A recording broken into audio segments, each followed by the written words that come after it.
Hello and welcome back to Logical Magic Examining Esoterica. Hey guys, today my friend Jacob Fluharty is joining me once again to talk about rethinking karma.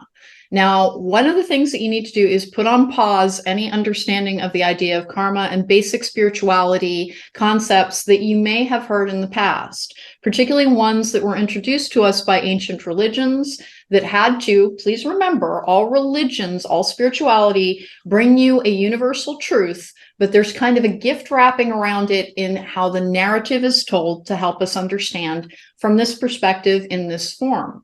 And when the idea of karma was first introduced in religions that particularly, in belief systems that particularly believe in reincarnation, it was tailored to the understanding of the people at that time. And we need to start rethinking it as our understanding of what energy is and what our souls represent has become more sophisticated with our understanding of science. I'm very, very pro-science.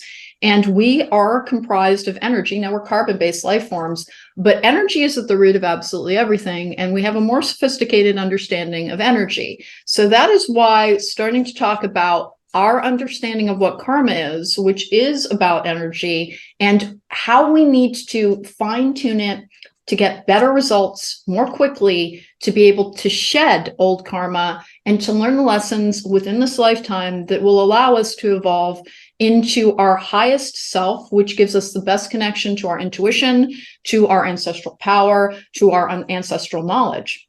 There's a lot of worth in approaching the idea of karma as something that you are trying to reprogram, energy that you're trying to reprogram. But let's start by talking about, I have to do the housekeeping at the top of this, guys, these days. I've been told that's what I need to do.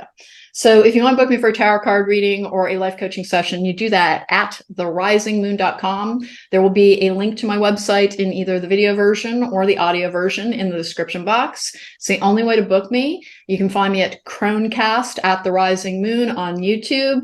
And then you can always find me here at Logical Magic Examining Esoterica. My friend Jacob can be found at Southern Style Readings on Facebook, or he can also be found at southernstylereadings@gmail.com. He's an excellent reader. I highly recommend his services. He's very, as I am, focused on personal growth, resolving old issues so you can get the best outcomes that you can, as well as doing predictive tarot. But we both believe that predictive tarot is only part of a greater equation, and it denies people the opportunity for the spiritual growth that will truly help them the most on their path.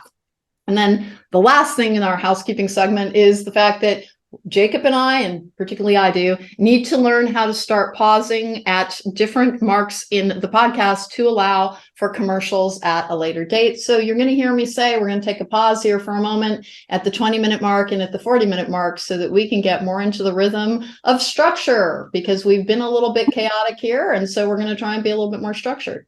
But having said all that, Jacob, my friend, what is your understanding of the concept of karma?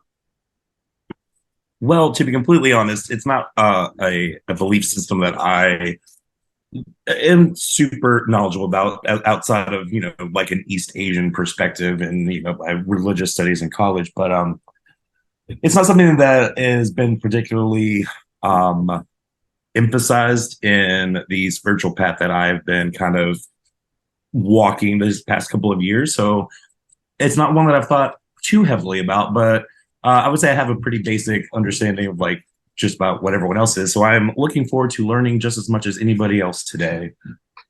Also, this conversation.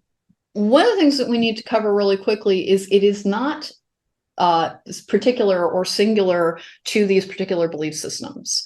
Whether or not you invest in the belief system of karma, the energy it actually represents, that is the label that we put on an energetic signature that repeats throughout time and space until such time as we program that energy to have a different pattern and to have a different outcome and to eventually evolve past this particular life form, which that is, if you believe in spiritual awakenings, if you believe in spirituality, if you practice the Hindu or the Buddhist religions, then you're already going to be very familiar with the ideas of karma.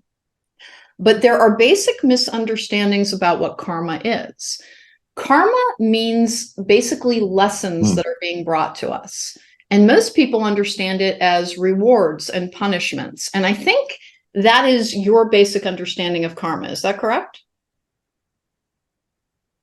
Yes, that's the best way to put it. Yeah. Like a balance, a system of like you put out, you get back, based on that energy exchange, I guess is the way to think about it. But yeah, it's basically like a rewards and punishment system more than And anything, is my understanding. well, and that was part of the unsophisticated times that it was introduced in. Meaning, like, please, like, for a moment, take a pause on everything you think you know about spirituality and remember that a bare 100 years ago, which, my grandmother on my mom's side was alive at that particular time, and she wasn't an infant. My grandmother lived to 104. Um, Most people would have laughed at the idea of things like bacteria and viruses and things unseen having tremendous influence over our health and our well-being. And in fact, it is Mm. only with a modern understanding and the development of sophisticated microscopes that we have been able to help people visualize those unseen forces that do have a sway over their life. However, having said Mm. that, there are energetic equivalents that we also can't see and perhaps cannot be perceived with equipment that cannot look into a different dimension. But there are other life forms that exist that become attached to our energy.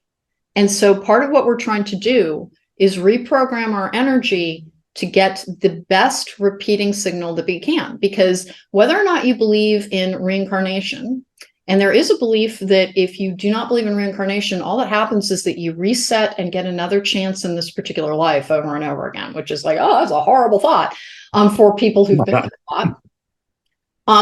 I don't particularly believe in that. And there's sooner or later I'll do a past life episode that will explain to you why you can sometimes get disparate readings around past lives. Please remember, we're all one, and the energy that you are made of in this particular lifetime is not the only energy that you may have ever inhabited. So that 4 different people could end up with energy from the same lifetime at a later point is what that would mean. And you have to remember, it's not linear. It's not linear.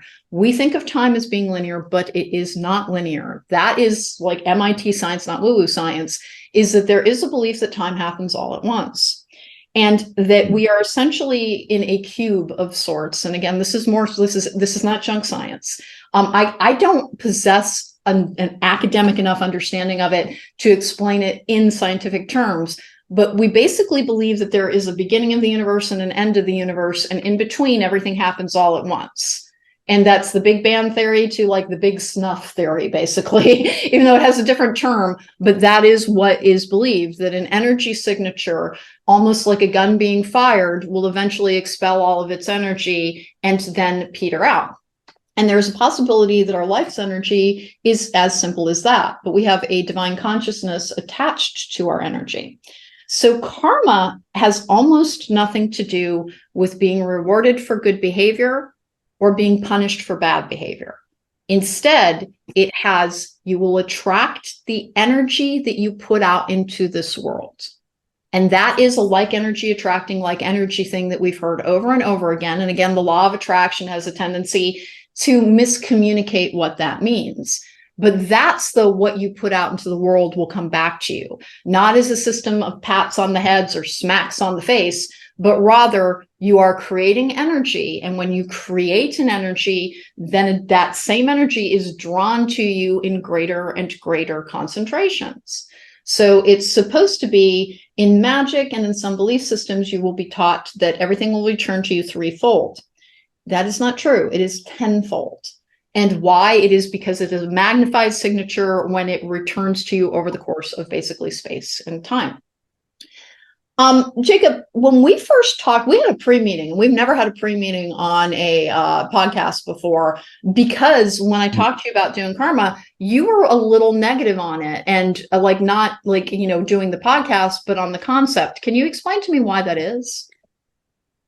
Excuse me. Yeah. Well, I mean, first of all, it's one of I'll get started with the idea whenever I was first looking into magic as a belief system and practice. Like many people, I think I got started in the this Wicca idea of the threefold law and this things like that, and which is great. that's I think a good barometer to work with for some people. But I don't know, it just never seemed to make sense to me where like I needed to be so conscious of what I was doing or the work that I was doing or whatever, because I was going to be constantly afraid that I was going to get, I mean, like this negative, punishment blowback almost. And then like I struggle with this idea of reincarnation as a whole. And then I think that I've shared with you in the past, like the idea of a karmic spiritual balance sheet that is kind of being kept, where if I did something that I was going to have to be worried about the punishment that was coming later, like, Right. and then especially since like I didn't feel like I was living a life that, like, you look and you see, you know this person who's an awful person who seems to have this really great life, and then you have these other people who are super virtuous and all these other things, and then they just seem to have this like not so great life. It's like, I don't know, I still struggle with this whole idea, so I was very excited about doing this, just for the educational aspect of it, because this just doesn't really make a whole lot of sense to me. Okay, so I'm going to break this down in a way that will hopefully correct something. Please stop judging the quality of their life by what this world values, because that's what people do, is they look and they're like, that person has so much stuff, so many cars, so many houses, so many vacations, so many jewels, so many everything. That does not speak to the quality of their emotional experience or their feeling of connection, which, unless you want to end up there have been so many like different stories about the emptiness of accumulation for accumulation's sake. And like it goes all the way back to some other spiritual cheat. It like benefits. It does not benefit a man to gain the entire world, but lose his soul is a bastardization of how that goes.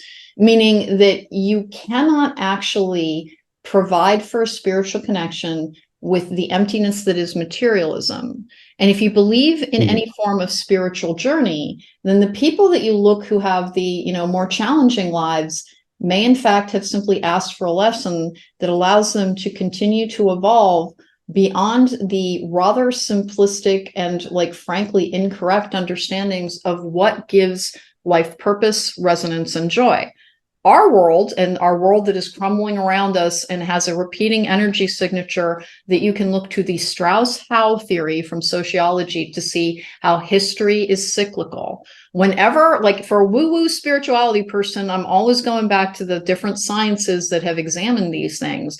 And what we do know is that there is a repeat in how our civilizations and societies begin to break down, usually over the course of 4 generations. And that's the easiest way to see the repeating energy signature.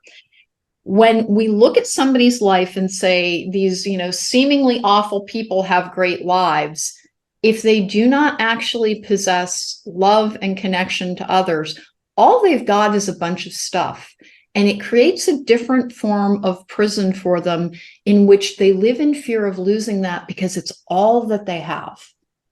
And for people who learn how to be happy with less, then this world has almost no true impact nor power, which that is part of a spiritual journey, is learning how to take full control of your power.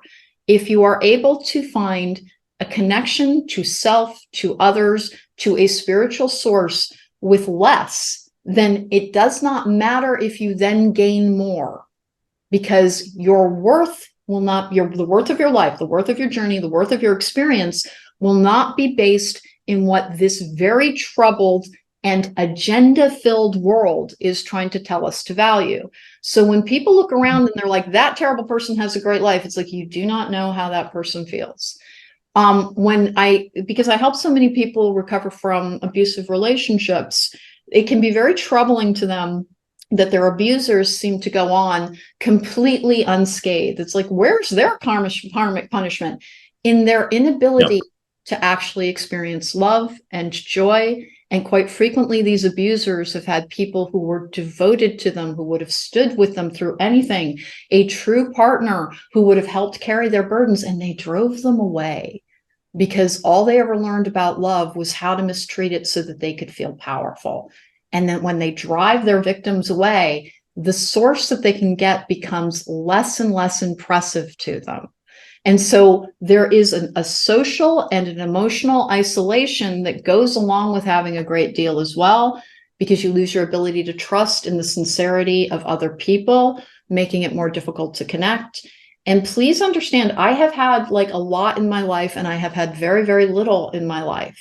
And it is very possible to be very happy with less when you feel like you are the person who has control over that narrative, how you approach it, how you feel about it, whether or not you feel a connection to a source beyond you, including magic. And people might look at a life with less and be like, that person can't possibly do magic. Why don't they have more stuff? And it's because stuff is, I got lucky that I was in a house fire when I was 12 years old, because I saw how fragile stuff really is. Things can come along and take it away. Things can break. I do a lot of magic, so my electronics break kind of a lot, actually. That's a thing from fiction that is actually quite true. If your happiness is not attached to your possessions, but rather is in the possession of self and under the control of self, then that is truly powerful, because you are completely free from the constraints of a society that over and over again, this place would be in better shape if we'd gotten stuff right. We haven't.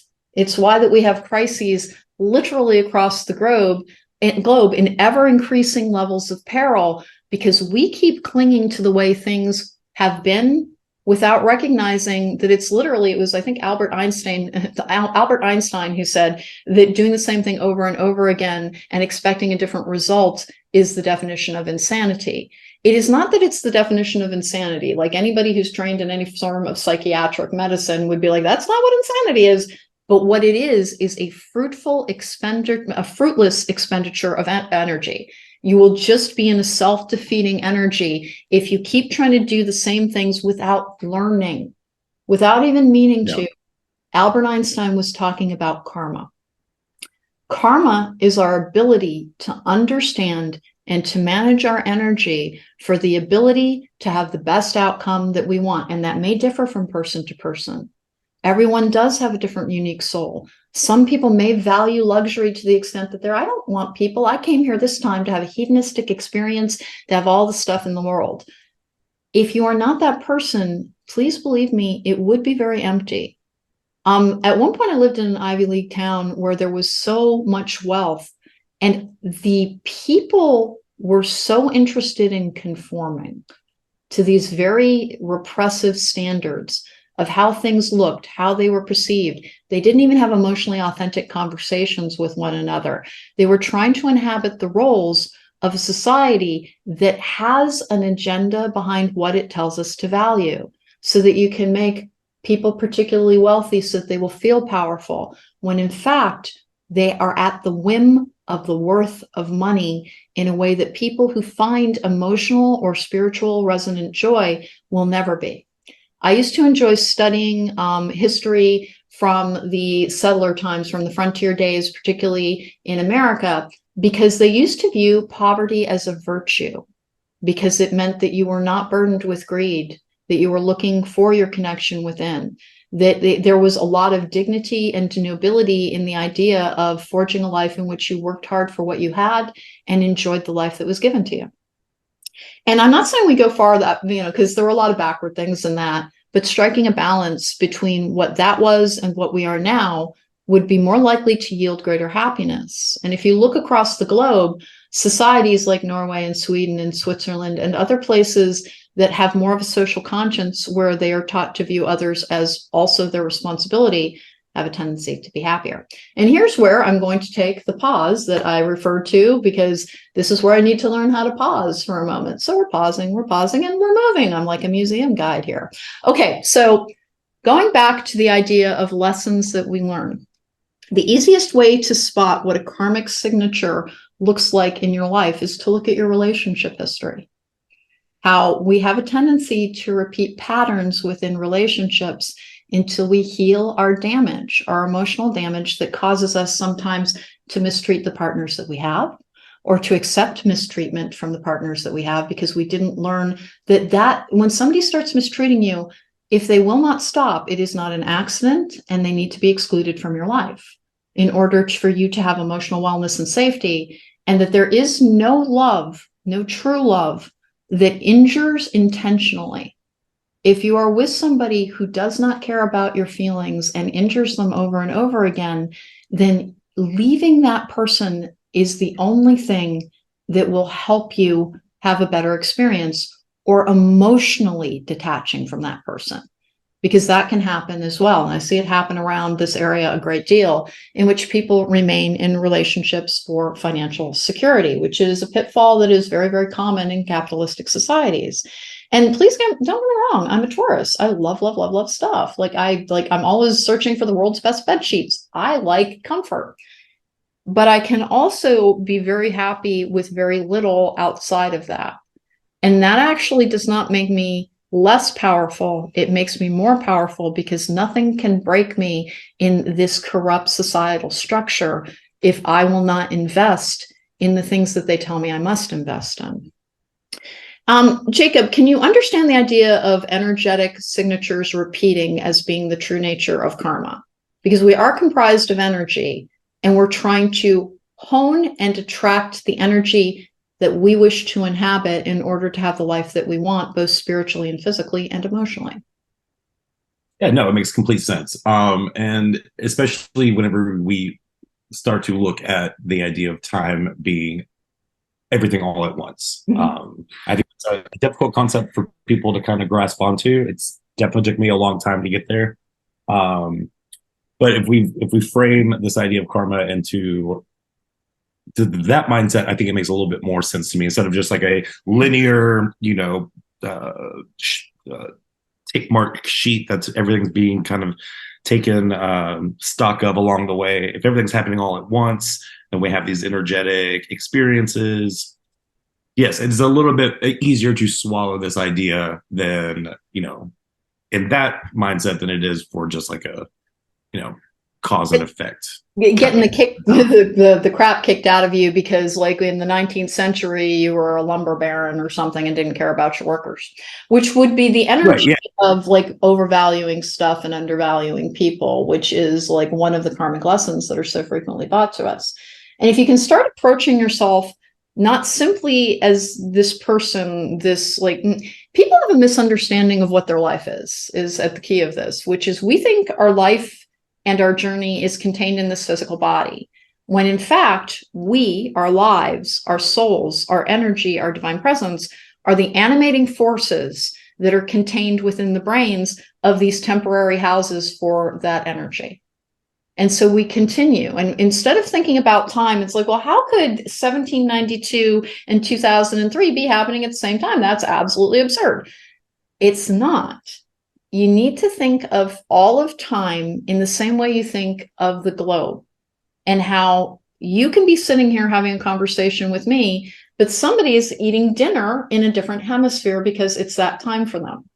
We understand that because of the rotation of the earth, that time will differ from place to place, and that our place in a timeline is actually better approached with the idea of what a global positioning system is, the GPS in your phone or in your car, that can pinpoint your location based on an energy signature within a tracker within your phone or within your car.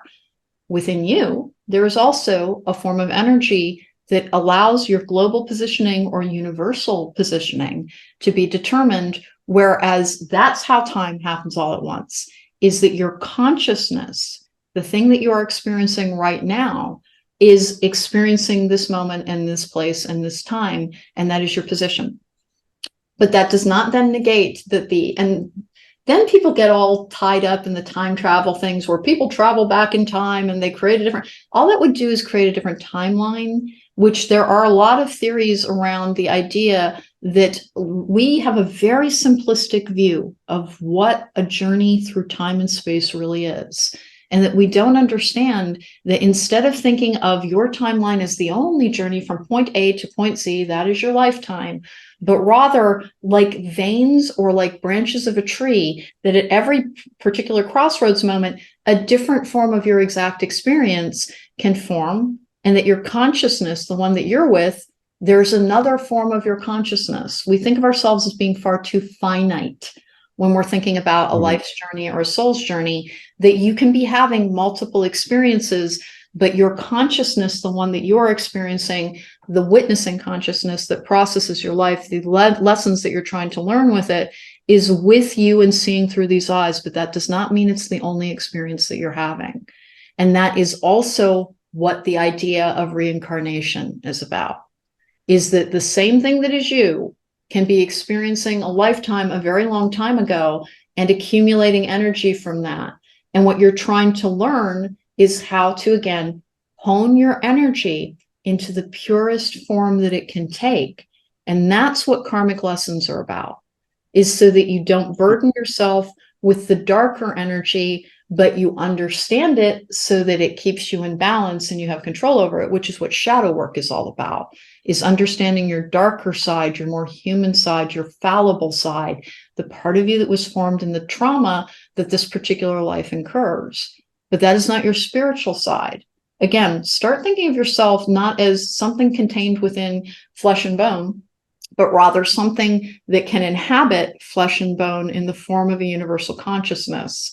And understanding that when this particular life shell expires, it moves on to or goes over to a different experience that it's already having, which is why so many spiritual workers say that there is no death. It is simply rebirth. It is transitioning to a different state of being. And in terms of the idea of evolving past a physical life, that is also what karma is about. And so again, it's just an imperfect way of getting people who would never have understood the idea of energy to understand the idea of energy management. It's a very weird thing, but it is about bringing something back to you to allow you to perfect your energy so that you continue to evolve, so that you continue to join with greater and greater forces and power within your life. The collective consciousness is another part of a spiritual journey that people trying to understand karma. If you get stuck in the why is the universe kicking the crap out of you energy around karma, understand that's indicating something that you should heal. Because it can happen to us all, and particularly the more trauma that we've experienced, the more it can be like, what hates me and why? Nothing hates you. Honest to goodness, most of the time, it takes a mere moment to realize, oh, there are really good and decent human beings who are having an absolutely hideous experience right now, and bombs are being dropped on babies, and that's not me. I'm pretty fortunate. Even if things are challenging, even if things are hard, and they will be, because that is part of what helps us learn. And all you have to do is look at some of the generational wealth families where, like the Nepo babies that we see from time to time, people who are not challenged do not actually grow very much as human beings. They take a very insular view. They become very limited in what they can understand. They lose all perspective on the value of the dollar or what it might mean to work very hard. And they also have a sense of fear around losing everything that they have because it's all that they've ever known. So, Jacob, can you see any like karmic partnerships in your life or the people around you? Because we're going to talk about that part next. I mean, that is a concept that I've thought a lot, like I have actually thought a lot about. And I've had this conversation with other people, just being like, this idea of like the people, and then obviously correct me if my understanding is incorrect, but this idea that there are people or that follow you through different iterations of your consciousness or whatever, or but they're in different aspects, right? Like sometimes they could be your best friend, sometimes they could be your parent, sometimes they could be your sibling, whatever. You're not going to have that same relationship with that person across incarnations, but they exist with you inside of that experience across the timeline. Yes, is that more or less where we're a little bit? You're talking about the idea of soul tribes, and where people are all joined together and they come here with a shared purpose to learn particular energies, and there is validity to that. When it comes to karmic partners, which in particular are talking about the type of people that we're attracted to as we are learning our lessons, what it can be is the same mode of energy expression or behaviors until such time as you learn to choose what is best for you, which is actually how we control our energy through the choices that we make, both in how we view things and what we decide to do when because we can all wake up in a funk. I woke up in a funk this morning and went and grounded, went to the Botanic Gardens, did all the things that are for me magic practices that are about interacting with elements, which is just interacting. It's drawing the energy to me that I wish. So I kind of had to do an energy tune-up, which is what all that is about, is choosing the energy that you wish to inhabit. And in karmic partnerships, an energy is compelling somebody who, let's use the concept of abusive relationships, in which somebody puts up with really bad treatment and sometimes participates in it if they are also toxic.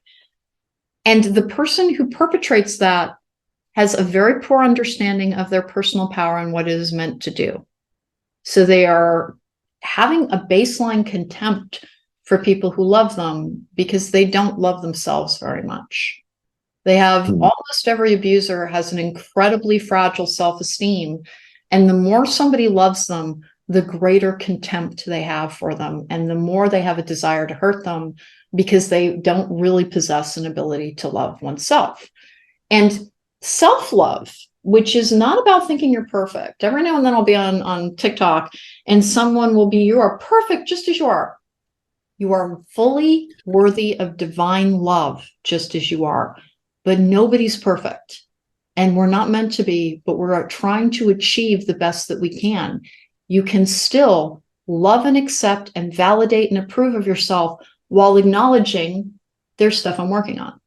And that, for the person who is being treated with contempt, they likely are trying to break free of a generational trauma, which is a generational energy signature. When you think trauma, think energy. When you think karma, think energy. When you think love, think energy. Start thinking about things in terms of energy. And if you need to, envision radios and trying to adjust the dial so that you can get the right signal. And that's what we are. We're essentially these great big transistors. We're trying to channel this energy to get the energetic output that we want for the experience that we want. And it will usually have its roots in childhood, although not always. What I sometimes find is people who were treated by just wonderfully as children, they had great parents. They really had a beautiful experience. They will be preyed upon by somebody who is drawn to their easy ability to walk forward happily. And then it takes them a very long time to register, this person's not treating me right because they've never been truly mistreated. And then they have to learn self-worth and standing up for oneself. And it can be one of the more difficult energies. And it's part of the reason that people get icked out by this, but they shouldn't, because just again, think a repeating energy signature like it's a radio signal. What you are really doing is you're trying to tune your dial. So the same energy returns to you. It usually starts out with people who've been abused. And so you choose a partner that is very much like the person who did not meet your fundamental human emotional needs as a developing person. And it's a completely normal thing to have done.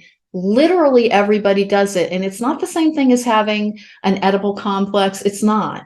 It is an energetic concept that we have particular emotional needs that have to be met for us to develop into people who are fully functional and can get the outcomes that we want. And our childhood is supposed to do that. And if it doesn't, that repeating energy signature of people who are trying to learn these lessons about love and power. And why would you have a terrible person in your soul tribe? Because they're not a terrible person usually. They're damaged, or they value the wrong things, or they absorb the wrong messages, and they've made a bunch of choices that might be hard to unmake. Now, do monsters exist? Yes. Outright evil exists. People can just choose it. But it then follows that if evil exists, good exists. It drives me a little bit insane when people are like, there's no such thing as good and evil. Oh, really? Let's talk about serial killers, because those be evil. And if there's evil, there is good, because there is an opposite energy to absolutely everything that exists. So there is good and evil. It's just that if you're seeing it in the actions of others or the lifestyle of others, the lesson that you need to learn is you're in charge of you and they're in charge of them. Choose well for yourself. choose to be kind, choose to be loving, and what will you attract? More of that energy. And when people invest only in the idea of material goods or riches, again, it is an empty construct with no actual emotional foundation in it. And when you can buy absolutely anything, nothing has worth. It's why we see these people have so many things just, and then watching other people suffer and not care. It's because they have no idea how to connect to other people because they've lived in this weird bubble. And again, because of some experiences I've had, I even went on I think it's a 6-star cruise line at one point. I went on 2 cruises with Regent 7 Seas. They're very fruity and la la la, and I had beautiful suites. And I talked to the staff. We had a butler. I know everything about the butlers. I didn't really talk to the guests. There's so much pretension in how you are perceived, and everything is an image, and everything is a facade. And they just have never been the people that I've been very comfortable with. Whereas I loved talking to the people who were, like sending money home to their families and having an experience that they wouldn't normally, because they came from economic circumstances that would not have allowed them to travel the world as the staff did. And they did get downtime, usually in every port, and maybe it would rotate around, but they took the same journeys over and over again. And so they were getting to see the world in a way where they were really like, I can't believe I get to do this. And sure, I pay a price with my labor, but it's so worth it for me. And then my family benefits. Whereas, again, the guests who were just paying, they were very concerned with what they were buying and what they were wearing. And I can't get into it. I can't get into it. Sure. And I didn't want to. And it's not to judge them.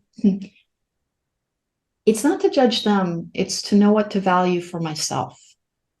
And that's really what we're talking about with a whole soul's journey and resolving karma, is your karma comes into your life to help you learn what you will truly value and what you will be able to let go, and what you do and you don't invest in terms of what this life is trying to bring to you. The idea of people being in a soul tribe who have agreed to live out this energy signature from their own witnessing consciousness is the idea of having a higher self or a witnessing consciousness. Is that part of you is really divorced from the idea of time. That life, the thing that we need to do to be happy, is to remember happiness exists not as a place we're trying to get to, but a place we're trying to inhabit within a moment.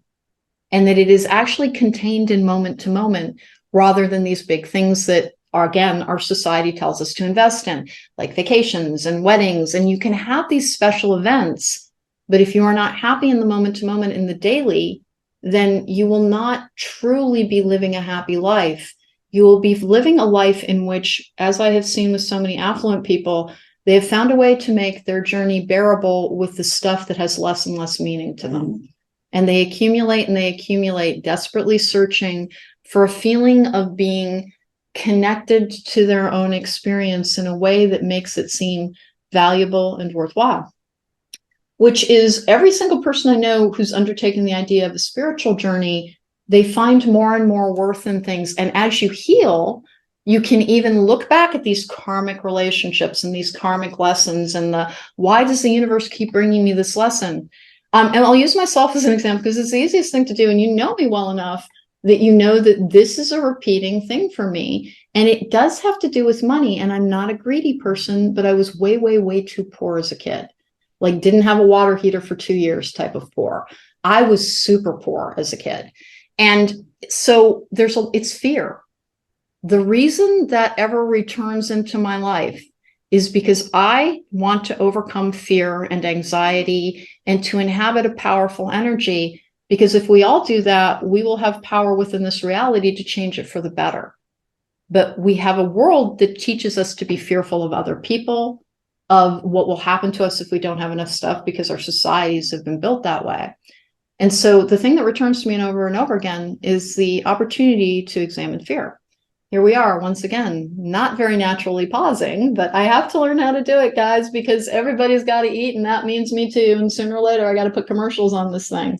And I will have a Patreon coming with some things like guided meditations and some other things, particularly ones that you can listen to heal anger and fear and a couple of other things, because there's a lot of techniques in how you program your thinking to achieve the energy that you want. So you have more power in this. You're not at the whim of karma. Jacob, can you perceive any repeating signatures within your life? Because that's what karma is. I mean, I guess the only concept that I can think of would be I'm constantly working on my fear of abandonment. I guess I think that's something you and I talk about a lot. Yeah. And it manifests itself in different ways, usually in relationships. Sorry. But yeah, I guess fear of abandonment would be my big one. I don't really fear a whole lot of like loss because I never really had a whole lot. So like as far as like material things, not usually a huge driving force for me. But losing people in relationships is something that I'm constantly worried about. Is it now at the root of that is fear? And we have to remember that if we're trying to spiritually evolve, we're trying to inhabit the energy of divine love. And I need you to listen to something. When you think love, please stop thinking of the romantic construct of love. It is one form of love, and it is a delightful form of love, but it is not actually the highest form of love. The highest form of love is to love oneself and others and see that which is potentially beautiful and divine in all. And when it is kind of occluded by the poor choices or the anger or the mistreatment or the mixed messages that this world sends, you can still know that there is a divine soul within that person. And we can reject people in our lives and keep them separate from us because of the behaviors that they are basically experiencing or giving to us. We can exclude things, but it's not the same thing as judging it. Judging is saying you have no right to do that, or you need to be more like me. And we don't have the right to do that. We can only choose for ourselves. And as you choose more and more about making your journey about becoming the kindest and the best version of yourself that you can be and the most loving, love is the energy of the divine, and fear is the opposite energy. People think it's hate. It's not hate, it's fear. If you are afraid of losing people, it is because you are ultimately afraid that you are not lovable. And so frequently what karma will do, because we are talking about karma, is it will cause you to be left over and over again until you have to confront the idea that I don't actually need other people. I just need my own self to feel love. And that's what we're always talking about with, you have to love yourself first. If you wish to truly receive good love from another person, you have to learn to reject the facsimiles or the very polluted versions of people who would misuse you or mistreat you. And does that mean you're supposed to drop everybody the second they make a mistake? No. But it does mean that you are not meant to be granting access to those who damage you intentionally. If you are trying to heal yourself, then the very last thing you would ever want to do is grant access to people who damage you because they don't value you, because they do not care about your feelings, because they have not learned their lessons, because they are not walking their own path. And our paths have to diverge sometimes so that we can keep climbing. And it's not about superiority and inferiority. It is about a different position in that universal positioning system that I'm talking about. And do they get to choose? They have infinity to choose. The whole thing with time is happening all at once is it a finite structure? Our processing of it is, but we don't know one way or the other. Like I said, there was a beginning of something. Will there then be an end of something? It's hard to tell. But if there is a particular energy signature that people are trying to inhabit to evolve, then there comes a time when those who are not trying to evolve have to be released with love, wishing them well on their journey, learning that even if they haven't learned the lesson, you have, and that you can release them to go about their way. And you never have to worry about, now I have done a karmic curse on actually 2 people within this lifetime. And it was because I was exceptionally concerned about them hurting people who they're it's a very complicated thing, but there were people in their family that were at risk because they were weakened from some trauma. And they had both used the excuse of me being weakened by trauma to terribly mistreat me. And so I went ahead and I performed a karmic curse to make sure that they would not be allowed to hurt people any longer, which meant that the lessons coming to them, it was like I turned it up to their volume up to 10 to make sure that they were bombarded with their lessons. And in that way, distracted from being so selfish that they would focus on utilizing their power to hurt others or to justify hurting others because they believe them to be weaker. So I did perform a karmic curse so that I could rest within this lifetime and not worry, because I almost didn't survive the treatment of one of those people. It's been a very long time. It's been 4 years, actually 5 years, more like 7, actually, if we're really gonna get down to it, of like extreme mistreatment. And I'm almost entirely healed, but it's only because I'm incredibly strong. And so I was very, very, very worried about like the harm that would come to others, which is it is literally the only set of circumstances that will allow somebody to call that kind of karma down through a universal channeling of that energy. So that kind of turns up the energetic energy on something to bring the lessons as hard as you can within this particular lifetime. And it can only be done in service of others, not in service of self or the need for revenge. So, but after that point, like I had to release that energy because those people don't belong in my life at all. They did actually both use the idea that I cared very deeply about them to be, to mistreat me. And in order for me to learn lessons about not mistreating others, I had to learn how to also treat myself, which is the other thing, is that until you learn how to treat yourself, and again, karma is lessons. And why do people think they're rewarded? Because we need to cover that part. If karma is lessons, why is there the idea of good karma and bad karma? Because people who have good karma are inhabiting a purified energy, and that's all it is. And people who are said to have bad karma have ones that are still diluted by unresolved dark energy that essentially pollutes their energetic signature. And it's that simple. So when you think somebody has good karma and you see them behaving in a particular way, it is the energy that they inhabit both mentally, spiritually, and emotionally that allows them to have things come to them very easily. They're not being rewarded. It is more that they have ascended into a higher and a clearer energy. And when people are experiencing difficulties that are trying to teach them lessons, it is not that they're being punished. It is that it is the only way to resolve that energy is to look at it, to understand it, and to be able to put it in a place that does not influence your consciousness. Because what I was talking about in the law of attraction is you cannot amputate your dark self. But what you can do is care for it in a conscious way that it does not hold you back, because it essentially contains our gravity. It is one of the things that keeps us grounded in this reality, is our baser instincts, is our baser impulses, are basically the things that come with this life form, which we have a lot of problems in this life form. We routinely destroy each other and and rationalize it away because they somehow deserved it. Like we make our needs, meeting our needs, dictate our actions way too much. And we live in a time of advanced technology, and there's literally no reason to do that. Like there shouldn't be any famines. Like there's food enough for all. There's a whole bunch of resource issues that should no longer be dictating things in the way that they are if we could ever live in a cooperative spirit, but we live in a combative spirit. And will society ever confront that? I don't know. We're not doing such a great job right now. And what happens if like our consciousness ends here? Like what happens if this world ends? This is not the only form of a conscious experience. Now, do I understand what the other ones are? No, we're very limited in this form. But we are very attached to the idea that we are the only expression of the universe as a life form, and we are not. Simple math, going back to MIT stuff, tells us that. So Jacob, does this help you at all with like accepting the idea of karma or rejecting it? Because you can go either way with it.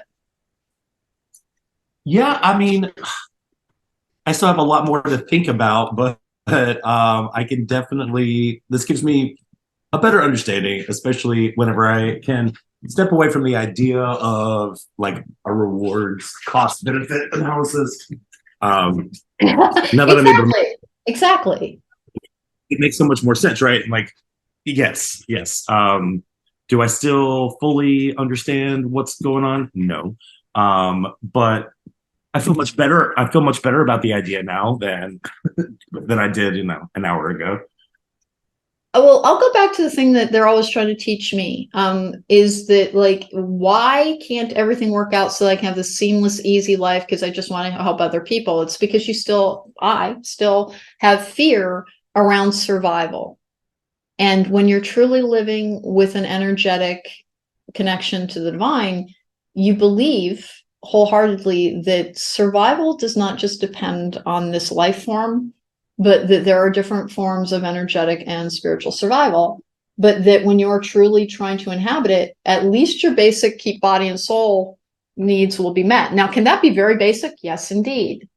And until we learn a lesson, until I learn not to be afraid in that area, but rather to trust myself and to trust the universe to return the energy that I put out there, then it will return to me as a lesson until I learn what it is trying to teach me.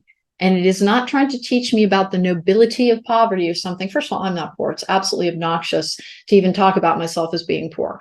I have so much compared to so many, and I'm so aware of it. But what it is trying to teach me is that fear will always hold me back from having a truly joyful experience as a person.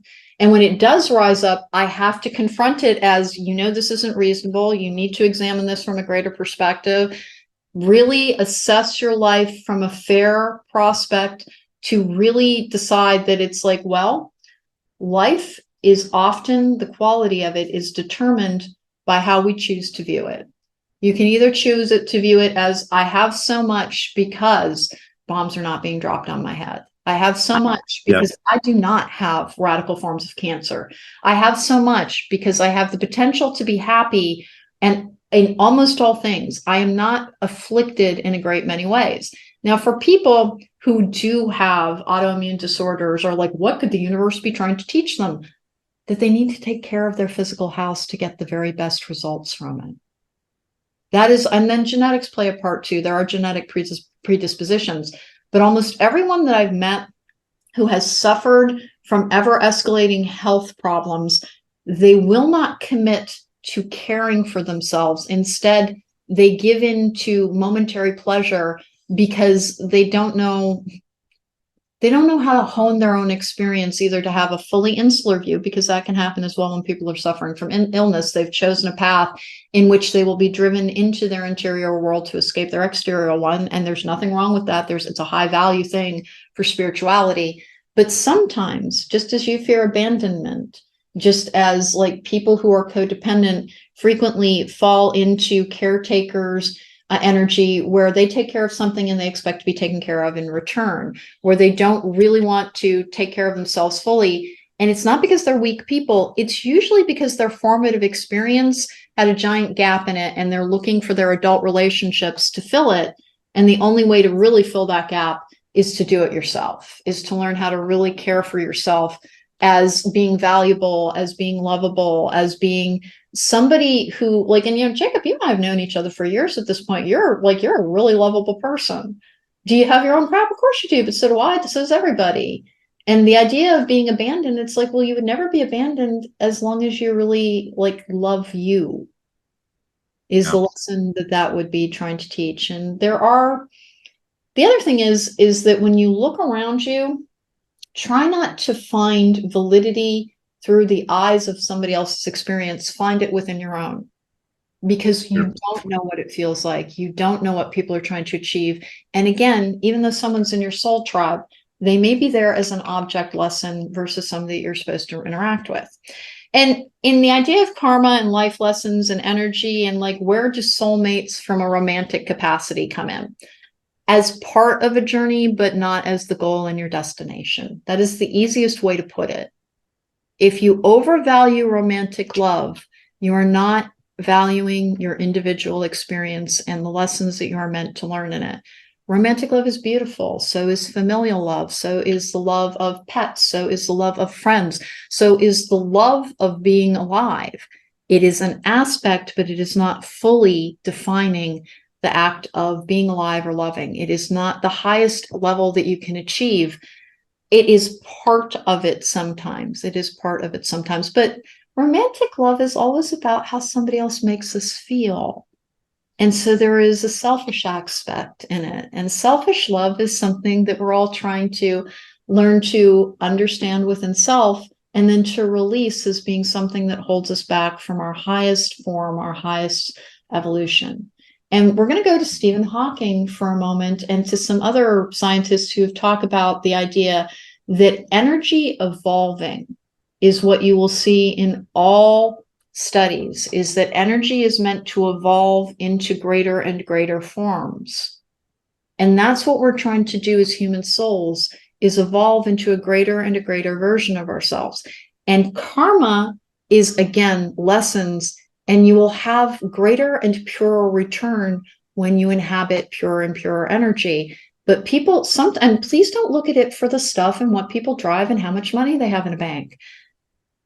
Some of the happiest people in the world have almost nothing because their happiness is not dependent on stuff. It is dependent on seeing the world and experiencing it as a beautiful journey and being able to find worth in the moment to moment. Mindfulness can play a tremendous role in healing and in evolving and in resolving your trauma and your karma, because they are one and the same. Resolving your trauma will help you resolve your karma, will allow you to begin to live a better life within this lifetime. And that's the part where people really struggle with karma, is that they make it about past lives. Stop making it about a past life and think about it as an energetic signature that has been carrying your consciousness through time and space. It is not because you were somebody bad in the Renaissance. It is because you didn't learn the lesson at that time in that energy, and now you're being given the opportunity to learn that lesson. So approach it as a lesson that is being brought to you. If you ever always wanted to learn French and you're honing your French accent, it's a little bit like that. Something coming back to you over and over again until you can perfect your understanding of it and eventually, leave a difficult world behind, because there is suffering and there is challenge in this world. Jacob, do you have anything to add as we wrap up here? No. I think a lot of it for me is just going to be like kind of continuing to deconstruct a more, Christian mindset about the whole idea. But yeah, it's seeing it as an energy that is carrying us through, learning less. Yeah. I have nothing erudite to add to the conversation. No, but lots to digest and think about. Okay, I want to use Rachel Garrett, who will be on the show at a different point, and she runs the podcast Akashic Angels, Akashic, if you want to pronounce it Akashic. She has a podcast that is Akashic Angels. We've been having an exchange back and forth, and one of the things we were talking about is like the language around what we convey, because we both channel. And one of the things I said to her, I'm going to go ahead and share, which is stop thinking of the language as being wholly definitive of something. You want to think about the narratives or the religions, or the beliefs, as being a pill pocket, like for dogs, where it's something that is wrapped around it that is to be consumed, whereas the real healing stuff is in the middle of it, the medicine. Only in the case of religions, the narrative is the pill pocket around the universal energy that is trying to heal. It is not the healing energy. It is the stuff that helps you digest the healing energy. And that means that it is not the truly worthwhile part. It's the stuff that you get through to get to the really worthwhile part. So if your belief system's narratives reject universal energy, start viewing it as their approach to a universal truth rather than containing the whole universal truth, because we cannot know the full truth of our existence because we can't fully understand it from our current universal position. where we only see from our viewpoint, and the truth contains many, many more viewpoints. So understand that it is simply the wrapping around the energy that you're trying to access to evolve and to grow and to heal. Okay, so guys, that was Rethinking Karma. Hopefully to be able to learn new lessons. Look forward coming up to a Patreon that I will have multiple different tiers in it. I'm probably rolling that out in the beginning of December. Don't hold me to that. It might be January 1st. It depends on how much time I have. You can find me at therisingmoon.com to book a tarot card reading or a life coaching session. You can find Jacob at Southern Style Readings on Facebook or on Southern Style Readings at gmail.com to book a reading with him. He's an excellent, emotionally intuitive reader as well. You can always find us here on Logical Magic, Examining Esoterica. Coming up this season, there will be fewer guests because my numbers indicate that you either want me and Jacob or just me babbling my head off. And if that ever changes, then I will start having more guests again. But for the time being, fewer guests and more, I guess, long talks about universal concepts so that you can take a reapproach to it, to re-examine it, to perhaps learn lessons that you've been distanced by because our society tells us to invest in the worth of who has the only true narrative. And the only true narrative is a personal and an individual one, meaning you find the truth that you're meant to guide you on your journey, because it's a far more sophisticated thing than these very simplistic belief systems that, again, were frequently formed before we had any understanding of energetic structure or dimensional space or the structure of time, or even things as simple as you should wash your hands after you eat so you can avoid spreading disease. These are all belief systems that came about when we were in a very unsophisticated space in our existence. Understand that they need a little bit of tweaking and more information added into them to get things that will make sense out of them. Otherwise, they do look like fairy tales, or they do look like outlandish stories because they were brought to people with a limited understanding of multiple things that we now have a more sophisticated understanding of. But please remember, we are tomorrow's dinosaurs, so that absolutely everything that you believe about life and what is possible in it is likely to change, and it is meant to. Please embrace the idea of energy evolving into a greater and a greater form, and you are far more likely to experience joy from it. This has been Logical Magic, Examining Esoterica. Thanks so much for joining me. We will see you next time. Karma, it's about lessons.